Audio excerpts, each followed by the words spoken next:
Okay, now I'm gonna be doing a review on the movie Visiting Hours, and now this is the movie right here. It's a double feature of Bad Dreams and Visiting Hours, which are the two movies in this Blu-ray, and so is the disc, so it's two movies in one disc. So here, Visiting Hours.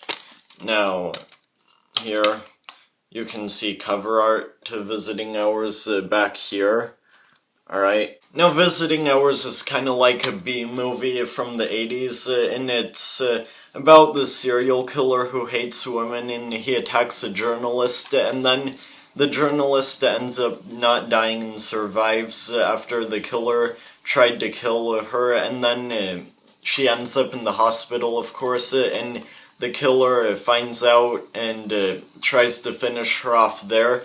Now, that was kind of interesting, and I was interested in seeing where the movie would lead up to once he makes it to the hospital, and it was kind of an interesting plot. Now, if you look at the front cover, you can see, like, a hospital and an ambulance right there, and a skull, as in, like, it's scary, so frightening you'll never recover. Sort of like shows it there, and looking at it you may think it's sort of like a really low quality B-movie, which it is a B-movie, but it's not really that bad. It's not kind of like a Chopping Mall. I wouldn't really say it's in that sort of category, but it's still low quality, and I'd say this movie, it's worth buying on DVD, but I bought it on Blu-ray, not really worth it. But if you really like the B-movie genre, then I would recommend you check Visiting Hours out.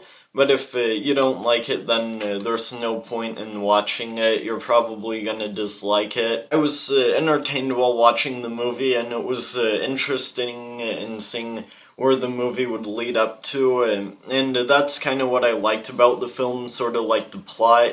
But some people think Visiting Hours is underrated, which I kind of think it is too.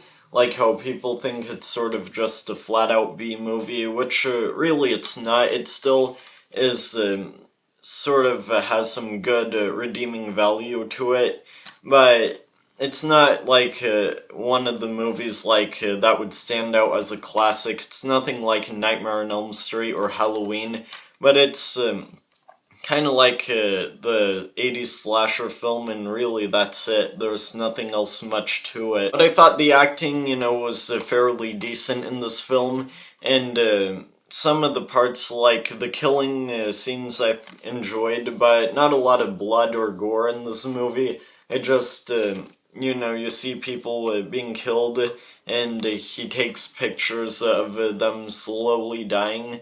So that's kind of twisted, and sort of shows like how mentally ill this character is, like the main killer in this film is. And overall, I thought it was fairly decent, and the movie doesn't really have much to it other than that, so I'm gonna rate it like briefly 3 out of 5 stars, 6 out of 10 stars. So write down in the comments below what you think of this movie if you've seen it. So I guess that's it. Please subscribe, like this video, and I guess that's it. Bye.